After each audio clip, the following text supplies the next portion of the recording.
OK, time now to talk to the government. Darren Jones is here, Chief Secretary to the Treasury. Good morning to you.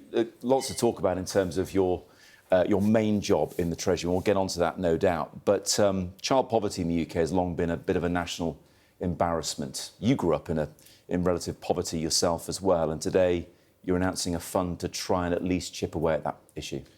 Yeah, so good morning. We're announcing today a Better Futures Fund, which is up to £1 billion over the next 10 years, which is trying to really tackle some of the structural issues of child poverty. We obviously help families in the normal way through kind of free school meals and universal credit and those types of things. But this fund in particular is really focusing on the individual. It's how do you get a particular outcome for that young person so that they can start to set themselves up for success in life.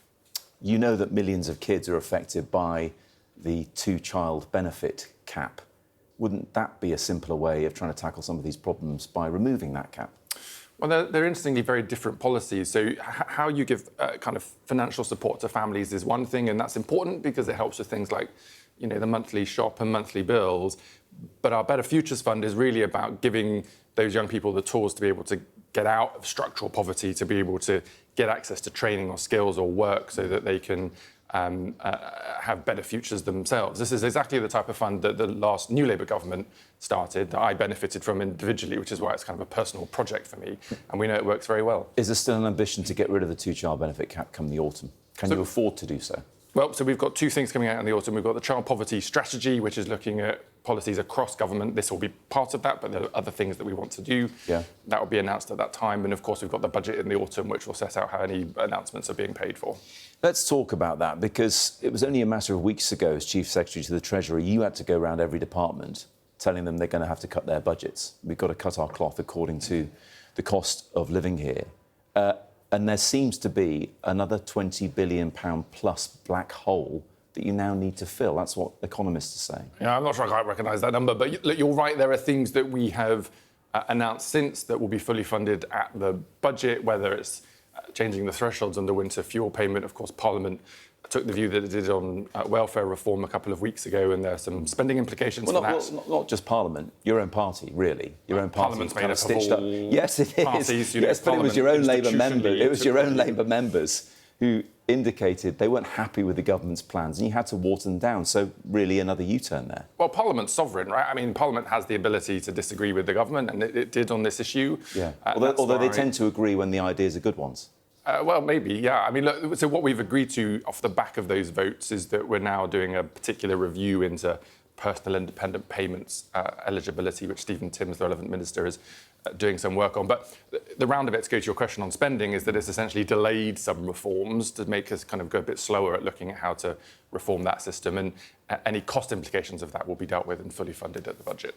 You'll know that over the weekend your colleague Heidi Alexander, Transport Secretary, was doing the media round, and she said, we made a commitment in our manifesto not to be putting up taxes on people on modest incomes, working people.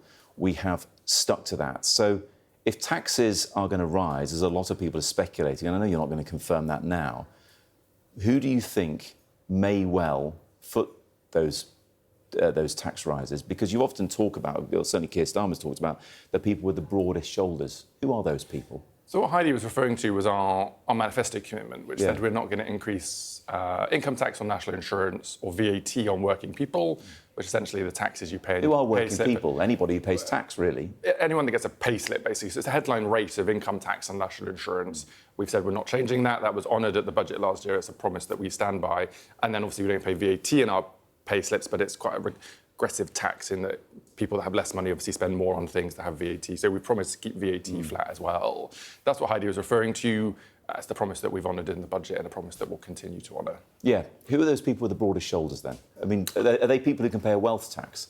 Well, I mean, look, there's lots of undefined phrases there. All I know is the commitment in the manifesto was very specific and very clear, as I've set out, and that's what we promised to do and what we'll continue to do. She also said the approach is one of fairness. Is that what you agree with? That taxation should be fair? Yeah, so we took decisions at the budget, for example, which we thought were fair by protecting people's incomes in their pay slips, a key promise from us, whilst also looking at things like changing the non-dom status for the wealthiest people, often international people that reside in the UK, and we think they should pay their fair share of tax in the UK. Although that's been a bit of a U-turn in terms of watering down the approach to non-doms, hasn't it? Because a lot of them are just leaving. Some of them have left, but not all of them. But quite frankly, if you want to live here, you should pay your taxes here. And part of the risk of fair taxation is that if very rich people don't want to stay, they leave, and we understand that. But we still think it's... But then we lose the tax they would pay. From those individuals that have chosen to leave, but the ones that have chosen to stay will now pay a fair amount of tax in the UK. We think that's the right choice. So plenty of people who earn over £100,000 a year get a pay slip. Plenty of people who earn over £100,000 a year effectively pay a rate of tax at 60% the moment they go over £100,000 because they start to lose their tax-free allowance. Is that fair tax? 60% tax rate? Look, it's an interesting question, but it leads me down the path of tax speculation, which I'm not going to do. Well, not really. Is 60% a fair tax rate or not? Well, if I said it was, you'd say, well, what about something else? And if I said it wasn't, you'd say, well, you're going to do something about it. Or you could just tell me what you think. Well, I could, but I'm here as a government minister, and all tax decisions So government ministers can't tell us what they think? Oh, I'm here to speak on behalf of the government. So that will get all set out in the proper way at the budget in the autumn. So what I'm hearing is the government thinks that a 60% tax rate is fair. No, I didn't say that.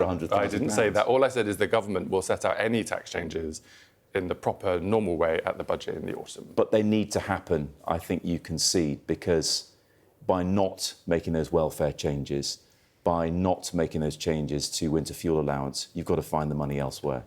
The only thing I have conceded is that at the budget there are some announcements we've made which we said we will fully fund at that time, and it's for the Chancellor to set out in the autumn how she... Was this all discussed on your away day last week with the rest of the Cabinet?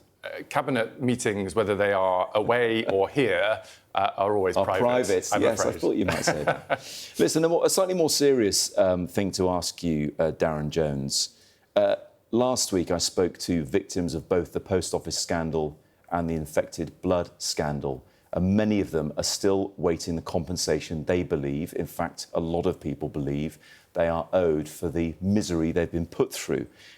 Many lives have been wrecked, many lives have been lost to suicide or illness. Infected blood victims, 2 a week, are dying.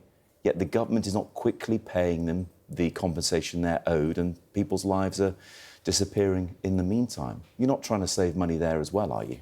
No, we're not. And coming into government, we inherited a position where no money was put aside at all for the infected blood compensation scheme. The process had not even started. So we've had to set up that scheme. We've fully funded that in the budget and the spending review. So the money is there, but it's right that there's a proper process about how that's distributed. We've already, though, taken steps to speed that up because we agree it was going too slow and we needed to make sure that the process was quicker. But it still is. It's a year into your government. It's still a torturous process for many. Certainly the post office scandal, there's a ridiculous number of ways that people can try and get that compensation they're owed. Surely moving more quickly and helping these people after the miserable lives they've had to deal with, it must be paramount. No, I totally agree with you. And take the post office example, which is a campaign that I worked on for many years in opposition, holding the last government to account and speaking on behalf of victims.